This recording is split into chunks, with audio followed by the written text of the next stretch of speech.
I'm Denby Grace. I'm the producer on Mafia 2. So Mafia 2 is obviously it's a crime action game, sort of set in the 40s and 50s. The game is very, very sort of story driven with a very strong narrative. We follow the game follows the life of a guy called Vito Scaletta and his sort of journey into a life of organised crime, you know. He starts off very small time, but then quite quickly builds up, becomes a made man, and sort of then journeys on doing all these things like a mobster would set in that era, you know. The game is set against the backdrop of this really authentic sort of period city that we've created called Empire Bay and everything that comes with that. So the game's set over a 10-year period and it channels Vito's sort of starting out when he returns from the war in Sicily. And we kind of progress through till Vito actually becomes a made man and then beyond that. As you progress through the story, as you do these jobs for the mob and then as you become a made man, then things start to get much more interesting, you know. Obviously you get all the benefits that comes from being in the mob. It works in the fiction very, very well about the way the progression of this player through this 10-year period of his life, but also it works very, very well on the gameplay sort of side, you know. Allowing all these different changes and these different things sort of coming in is a really interesting thing. As well as that, we changed the environment massively as well. The game starts out in 1944, you know, it's winter. It's the setting that we saw at the start of the Christmas trailer that we released. It's really sort of oppressive. It's the end of the war, you know, it's snowy, it's dark. And then we kind of move through to the 50s, and as we hit the 50s, you know, it's the birth of technology, it's bright, it's summer, it's the birth of rock and roll, you know. It's an exciting time in America. Again, all this plays into the gameplay, it plays into the fiction, and it makes the game sort of, as the game progresses, more things come available, more interesting things become available to the player. So the city in Mafia 2 is actually, it's 10 square miles, and that is like double the size of that of Mafia 1, you know.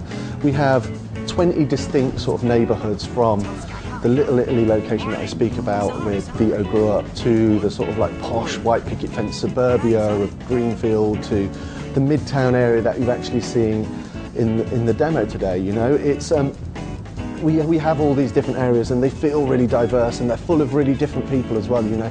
In the Little Italy area it's full of Italian Americans, you know. You progress it to some of the posher areas, there's posher cars and there's posher people going about their daily business, you know.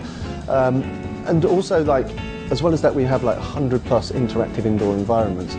All of these sort of indoor environments, some of them are shops, they're restaurants, they're sort of car body shops, they're all the sort of stuff you'd find and that is needed for us to make this fiction come alive, you know. Driving was a big thing that we looked at for Mafia 2 over Mafia 1. I remember even working on it back then. It was like, it was let's give it its dues. It was very realistic, it was very simulation based, and for that it succeeded.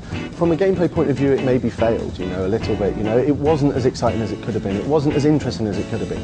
And that's one of the things we've really taken on board with Mafia 2. Immediately we're up a step because we're set in the 40s and the 50s, you know. Cars were much faster then, you know, they were much more exciting. People were driving cars for pleasure, not just for getting from A to B, you know.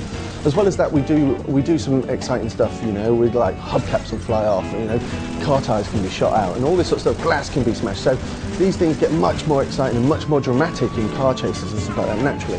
Another one of the big changes that we've made from Mafia 1 to Mafia 2 is the gunplay system and the combat on a whole.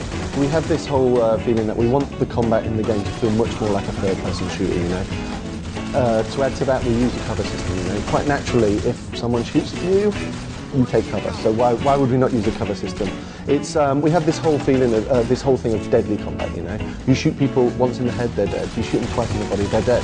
And the same applies to you. So you need to use a cover system. It's going to feel sort of intuitive. It's going to be fun, but ultimately it's very action orientated, you know. Add to that, we have like a melee combat system.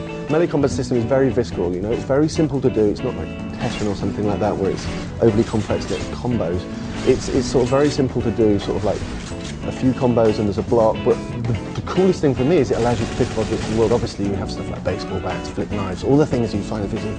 I could pick up this plate, throw it at you or hit you over the head with it, you know. I could pick up a chair, smash it over something. Really cool, really sort of visceral. People use the environment as you're sort of around you in fights. For me, personally, it's the biggest jump over the game, you know. Yes, we've improved the drone, yes, we tweaked the gameplay system, but ultimately those things at the core are the same. This is very drastically different, and I think gamers are going to be really, really pleased with the direction we've taken it in. Mafia 2 is scheduled for a sort of fall 2009 release, and it's coming out simultaneously for 360, PS3 and PC.